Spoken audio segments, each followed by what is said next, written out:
মধ্যপ্রাচ্যের দেশ সিরিয়ায় দীর্ঘ সংঘাতের পর এখন এক নতুন অধ্যায়ের দ্বারপ্রান্তে নতুন রাজনৈতিক যুগে প্রবেশের অংশ হিসেবে উন্মোচন করা হয়েছে দেশের নতুন জাতীয় প্রতীক সোনালী ঈগল।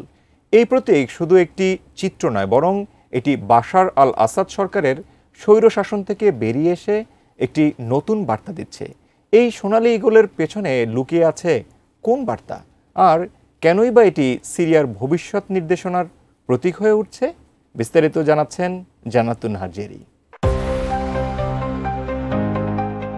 দীর্ঘ প্রায় ২৫ বছর সাবেক প্রেসিডেন্ট বাশার আল আসাদ সিরিয়া শাসন করার পর গত ডিসেম্বর মাসে রাশিয়া পালিয়ে যান।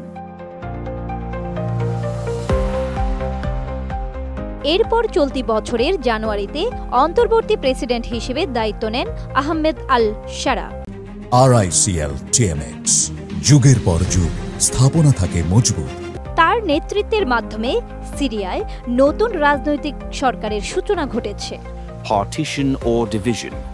It is from its north to its south and from its east to its west. A unified unity. নতুন রাজনৈতিক সরকার সিরিয়ায় নতুন জাতীয় প্রতীক প্রদর্শন করেছে।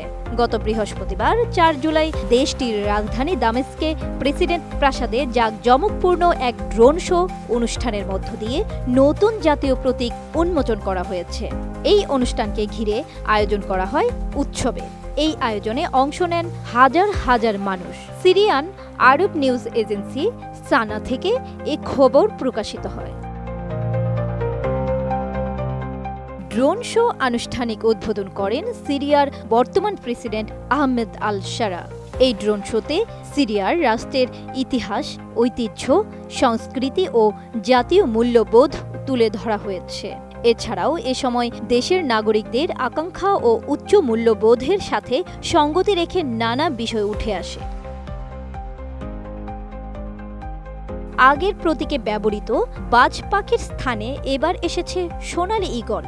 এই ঈগলের মাথায় রয়েছে ৩টি তারা, যা জনগণের মুক্তিকে প্রতীক হিসেবে তুলে ধরে।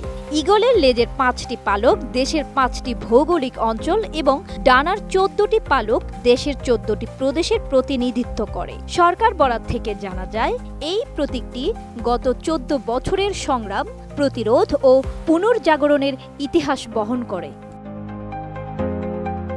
প্রতিবেদন থেকে জানা যায়, অতি শীঘ্রই নতুন প্রতীকটি জাতীয় পরিচয়পত্র, পাসপোর্ট এবং অন্যান্য সরকারি নথিপত্রে অন্তর্ভুক্ত করা হবে। প্রেসিডেন্ট আল শারা তার বক্তব্যে বলেন, সোনালী ঈগল তাদের সাহস, ঐক্য ও উদ্ভাবনের প্রতীক হিসেবে নির্দেশ করে।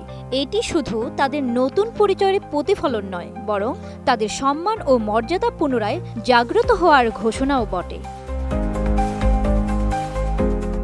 সিরিয়ায় মূলত নতুন জাতীয় প্রতীকে ইসলামের ঐতিহ্য ও বীরত্ব তুলে ধরা হয়েছে। আগের বাজ পাখির পরিবর্তে সোনালী ঈগল নেওয়া হয়েছে, কারণ ইসলামের ইতিহাসে ঈগল শক্তি ও বিজয়ের প্রতীক হিসেবে ব্যবহৃত হতো। মুসলিম সেনাপতি খালিদ ইবনে ওয়ালিদ এটি ব্যবহার করেছিলেন ভূমধ্যসাগরীয় অঞ্চল জয়ের সময়। জান্নাতুন Nahar Jerry, desk report, ATN news.